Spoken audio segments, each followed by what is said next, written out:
Good morning. The tale of two Skylars. Good morning, buddy. Happy Aloha Friday. This is a once in a lifetime opportunity for anybody watching to have two Skylars in one place at one time.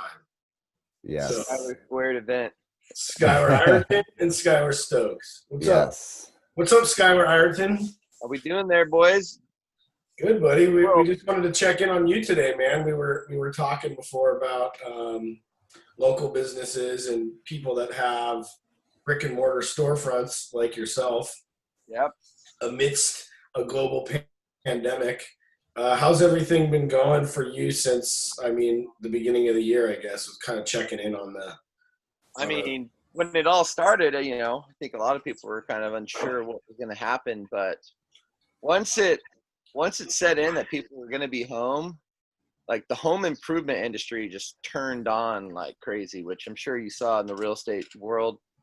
I mean, we went from, we finished off okay in March. April was like a little, and then May.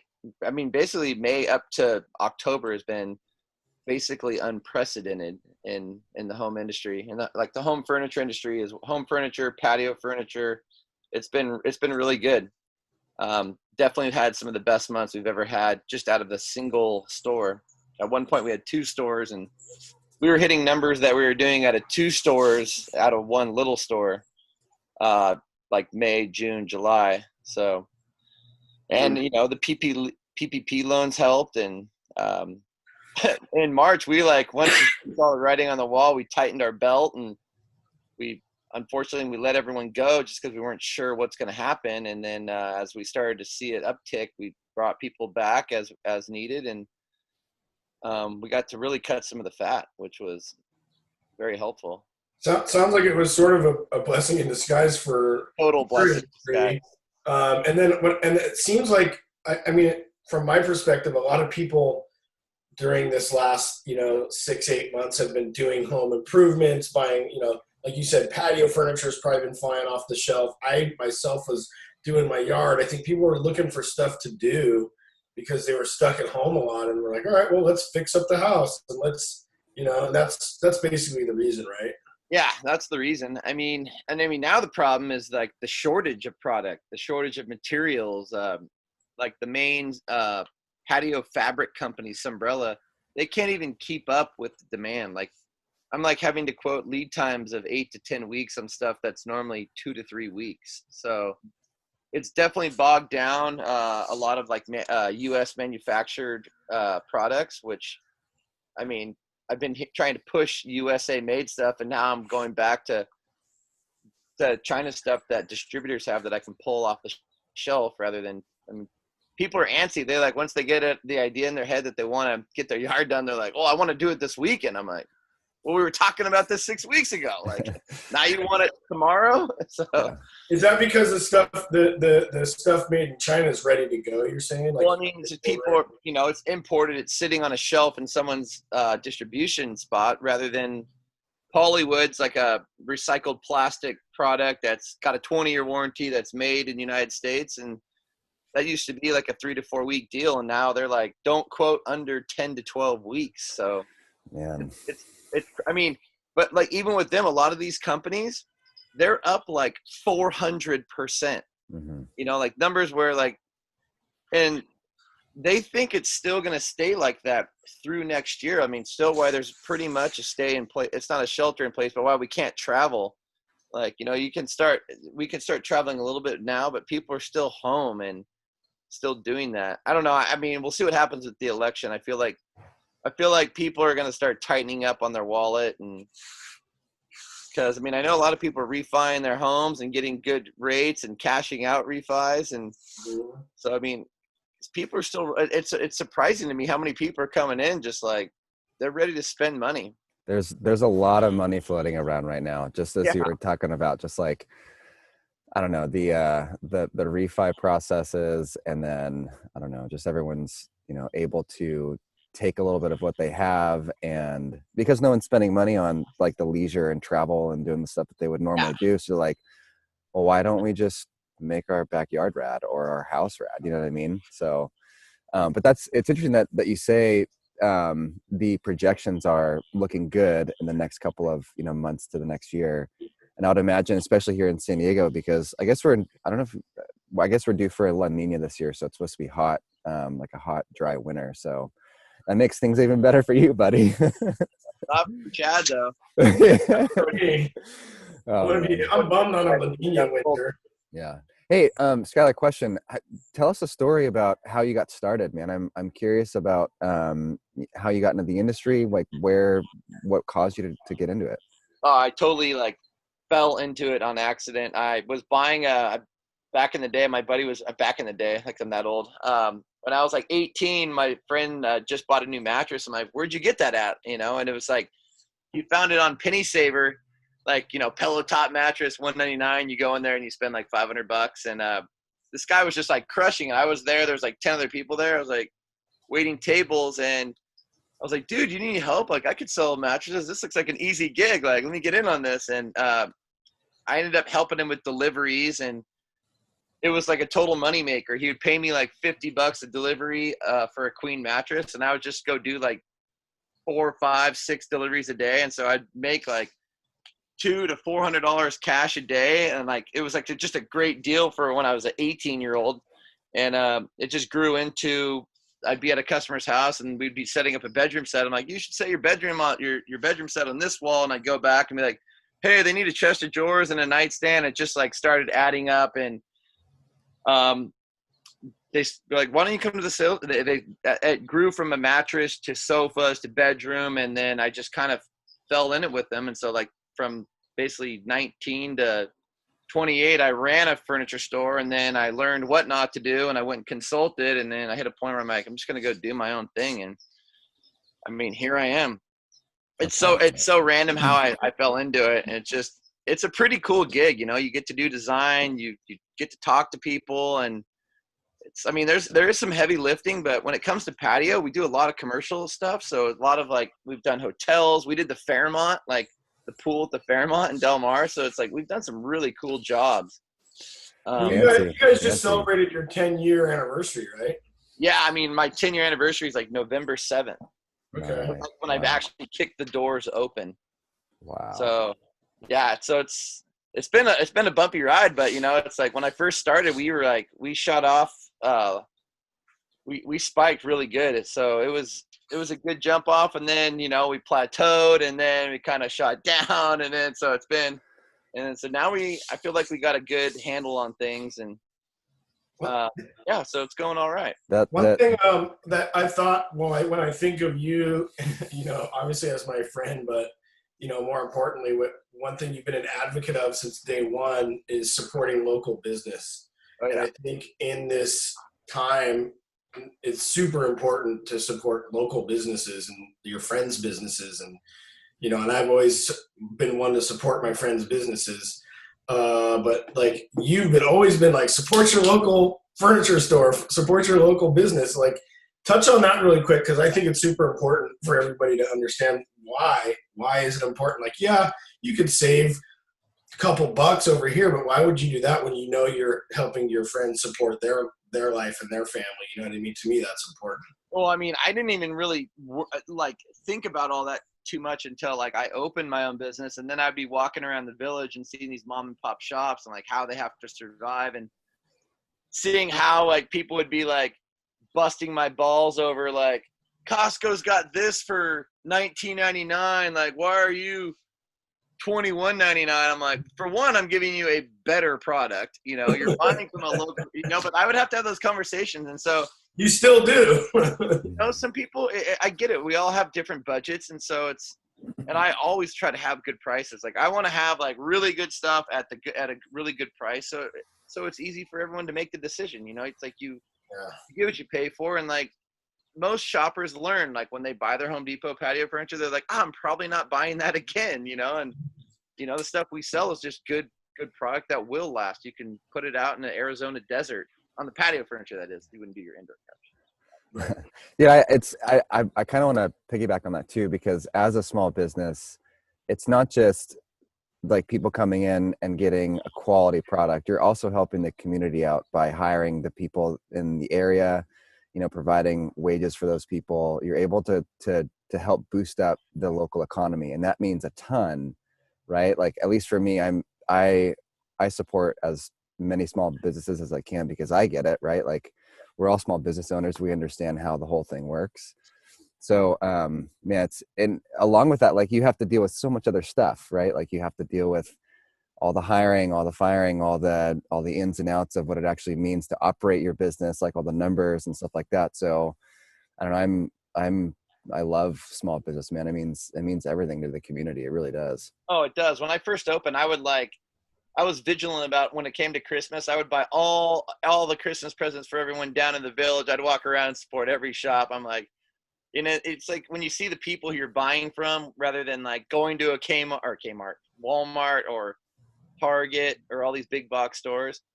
Like, I would despise when living spaces came in and my friends would be like, "Oh, I bought a couch there." I'm like, "Oh, you dirty bastard."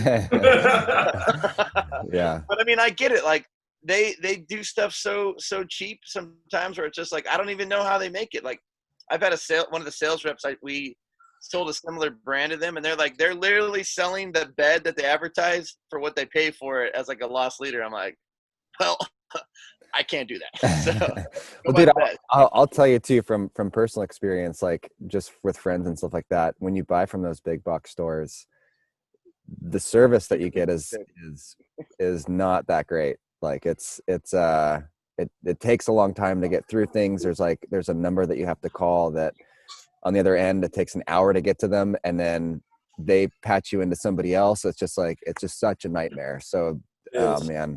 And I think, some for things, I get it. There's some of the things that they have are they're very cost effective, and some people need it right away. And if I can't do it, I'm like, dude, go buy it. Like, it is what it is. Yeah. I used to get more frustrated about it. Now it's like, I don't even care. It's like, go do it. Like, I mean, I've bought quite a bit of furniture. For now, I don't want you on the, like, yeah. For you, Skylar, like, I've bought quite a bit of furniture. I think it's like cool, and even in your business, even for me, I know we're friends and whatever, but when the place is called Skylar's Home and Patio, and you walk in and you're talking to Skylar about your patio furniture or whatever, like, I've bought tons of shit off you, and I love all of it, but I think that's cool. Even if I didn't know you, I'm like, oh, that's the guy. He's the owner. Like, I'm dealing directly with him. I can call him on the phone and be like, hey man, there's a part missing, and like, it's handled. So like to your notes, Skylar Stokes, like, you get a different level of service, and I think in our business, Skylar Stokes and myself, where we're dealing with just like more service oriented versus a product, people will use someone that they feel like they know, they like, and they trust. But that does bleed over into your industry too, where I'm like, well, I know Skylar, I like Skylar, and I trust Skylar, so why wouldn't I just call him and deal with him rather than some clown down at Living Spaces, because I'm going to save $100 on a couch that's a piece of shit couch. I mean, it doesn't make sense. It's the same thing with our service. If someone's doing some financial planning or some real estate, you kind of get what you pay for, no matter what, I think. Well, I mean, people are going to be excited about that transaction. They're going to share about it, and that's trickle-down effect. That's the basis of my whole business. Yeah. I mean, when we started, I was like hammering every customer to leave a Yelp review, do a Google review, and I mean, we can't please everyone, but I can't sleep at night when people are dissatisfied for one reason or another. There's the people where you just can't. There's no pleasing them, and that's when you just like, dude, go share it on the internet. I think people figure out who you are real quick. Yeah. Hey, Ireton, what's been your what's been, as a business owner, the best experience that you've had? I mean, I don't know. I think time's the only thing you can't get back, is like the ability to have the time I get to, like, I mean, we open at 10:30, we close at 5. Like, this having my own business is it's afforded me time, man. And it's like, you can't even put a price on that. There are things my partner Britt and I have like dabbled in, and it's just, you get your wheels spinning. It's like, I've learned more than anything now is to like keep it simple, stupid, like every day, because it's like we can complicate things so much and try to overdo things. It's like I've just been keeping it simple, and you know, honestly, I wish I just sold one product. I wish I sold just patio furniture, just custom upholstery. Like, it's something where we're whittling down what we offer, because again, keeping it simple. It's like, you know, you focus on the one product area and you're the best in market with it. I've been learning that, and that's like one thing I'm really really pushing towards. But going back to your question, I think time's the one thing that I like. I appreciated this whole thing is like, for my business, that is. I'm sure Chad's on a vacation every other week. I know. Seriously. Where are you? Every other week, every 3 weeks. I'm like, how are you even selling stuff if you're never here to show property? You know, I'm actually here quite a bit, but you know, the importance of having a good team around you, because you get really busy in my business, and you have 4 escrows. I have 4 escrows pending right now.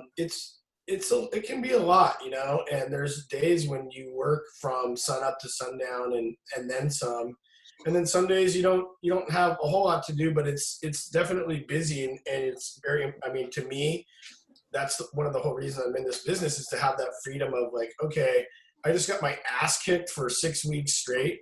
Yeah. And like, I have 2 weeks right now to kind of chill, like take the weekend off, go somewhere. For me, that balance is one of the most important things. I think balance is important for everybody, but for me, it's huge, because you in my business, you go from like gas on the pedal all the way with people, you know, coming out your ears, and like I'm going right now.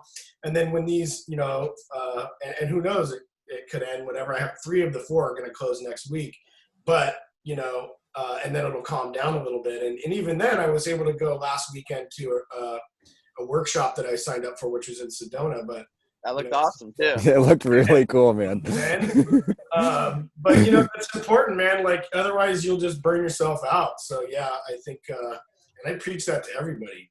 Yeah. Have that balance. You know, some people are too far off just chasing the money. If you're always chasing the money and just the money, then you're never going to have enough. And if you're too far over here and, you know, not worried about it enough, then you won't have enough either. So the balance is key. And I think, like Skylar, you both Skylars, you guys enjoy what you do, and the financial, you know, rewards are a byproduct of you loving the people that you deal with, you know. And that's the same for me. It's like, I genuinely love what I do. I genuinely love dealing with people and helping them achieve their goals, and that's what I focus on. And then the money is the byproduct, you know. Yeah. That's, if you can keep that center, all is well, you know. So that's my mantra for. I think we're witnessing a young Dalai Lama right here. Just let the money be the byproduct. I love it. And take care of your people, man. You know. Yeah, coaching calls next. For anybody awesome. out there. Yeah, man. So. To your point, Chad. Like at the beginning of this year, when coronavirus hit, the market was going all over the place, and it was the sun up to sundown thing for, you know, a couple months. Yeah. And now that that's kind of calmed down, it definitely is really important to have that balance. You know, it totally is important. I think a lot of people were worried about their finances too, so they were probably calling you, going, Skylar, what do I do? Do I invest here? Do I sell here? What do I do? Right? I mean, I think a lot of people were in that boat, especially in March, April, and May. Yeah. You're like, buy furniture. That's the best thing I can tell you. Yeah. Buy real estate. One thing in the beginning of the pandemic, when people started to get stir crazy at home, and I would still going into work to like, cause like our phones were ringing and some of the companies were still shipping stuff, so I had to be there. People would be calling like, hey, can we come down and like shop? Like, we just want to get out of the house. And like we were backdooring people because we have a back parking lot, so we were just like, you know, social distance. And that really helped. Like, people loved it. It was like they would like love to get out of their house. And I mean, they weren't able to go spend money anywhere, so they were like, all right, well, how much is it? Like, all right, like, let's do it. Yeah. I normally wouldn't buy it, but now I'm going to. So that was something where in April, that was like our saving grace. Just like, come on. I sent out an email and a text message to my whole like customer base, and they were like, oh, okay, yeah. And so everyone had to go in and just like fill out on the calendar on Calendly. And like, I'd wake up in the morning and be like, cool, we have 6 appointments today. Rad. Like, if there weren't appointments, I didn't have to go in. It was pretty epic. I was like, God, if I could only keep it like this. Like, when would make like schedule an appointment, like they were pretty much buying. It's like I'd go in and be like, 6 deals already teed up. That's awesome. I mean, that's a good example of improvising and adapting. And I think a lot of smart businesses and smart business owners did that throughout this. And you saw it. You saw like black market stuff going on where people were selling shit out the back door, and, you know, nail salons were letting people sneak in. And it's like, it's just like anything else, like prohibition, you know, people still found a way to drink alcohol. And you know, I think it's cool to see people figure out a way to make it work, you know? Hey, Skylar, what have you learned during this last 6 to 8 months that, you know, you think back on that might help someone in, you know, a similar position as a small business owner? Like, is there something in particular that you'd point to that you've learned? I mean, not learn, but just stuff to constantly be reminding yourself. Because as you grow in business, like, and you do better, like most companies, they start, you know, you start adding expenses and stuff that, you know, at the end of the day, you're not looking at. And like, we were like a bloated elephant going into it, and we just like cut it all back. And again, keep it lean and mean. This one guy told me one day, he's like, man, keep it small and keep it all. And it's like, it couldn't be truer, you know. It's like, being bigger is not always better. I mean, and some businesses for sure that to scale up, absolutely. But there's others where once you get that machine running, it could just be a cash cow that just produces. And so that's my main thing that I've like relearned again is like, stay lean. Like, bigger's not always better, you know. Just focus on what you're doing. Yeah, keep that bottom line lean, you know. And that's something where we at one point we had 2 stores. We had this humongous overhead. It was so crazy. It's like we had to sell $400,000 a month to like pay the bills. I'm like, this is retarded. Like, we were doing this wrong, you know. And it's like, that was when we had 2 stores, but you know, when we were crushing it at that point. But now it's like I got this lean and mean machine in Carlsbad, and I can give good prices. You know, I have a decent markup, and it's like everybody wins. And so, yeah, man, keep it lean and mean. I like it. I like it. Don't go get a big old fancy truck payment in the beginning. Don't do all this, you know. It's like, it's smart. Like, it's just playing the game smart. Like, that's just what we look at what other people have. I'm like, oh God, like I would like that, but you know, I heard a term yesterday on a call I was on with some other people, and he said, yeah, he called it debt flexing, and he said a lot of people like to debt flex. Oh yeah, for sure. I've never heard that term, but it made perfect sense with me, and I'm like, yeah, a lot of people like to debt flex. All right. Oh, for sure. I get it. It is pretty crazy. I think, like, at least in our society, right? It's one of the things where you have to kind of, I don't want to say fake it till you make it, but people have to have this like image of themselves and make themselves feel good so that other people can make them, like, you see them and be like, oh, like they're super successul. So I think at that point, Chad, like debt flexing is absolutely part of that kind of equation. I'm guilty of it. It's hilarious. Well, Skylar, man, thank you so much for taking the time. It was so fun to hear your perspective on everything. And yeah, guys, thanks for having me on, man. Super stoked. Where's your store? How can people find you? How can they get in touch with you if they have questions about their whole thing? Well, we're down the village, right over across the street from Shore House Kitchen, which if you haven't eaten there, you should. I'm going to plug my neighbor because it's incredibly good. Good coffee too. Tyler's Home and Patio, and go type it in and we'll pull up. I mean, we're really the only furniture store in Carlsbad. We've been in the top 5 best furniture stores in San Diego for like 10 years in a row now. So, I mean, I could go on. Love it. That's awesome, man. Okay, cool. Right on. Well, Chad, do you have anything else to add? No, that's it, man. You guys have a phenomenal weekend, and we'll see you real soon. Sounds good, boys. Thanks for Ireton. having me. Yeah, man.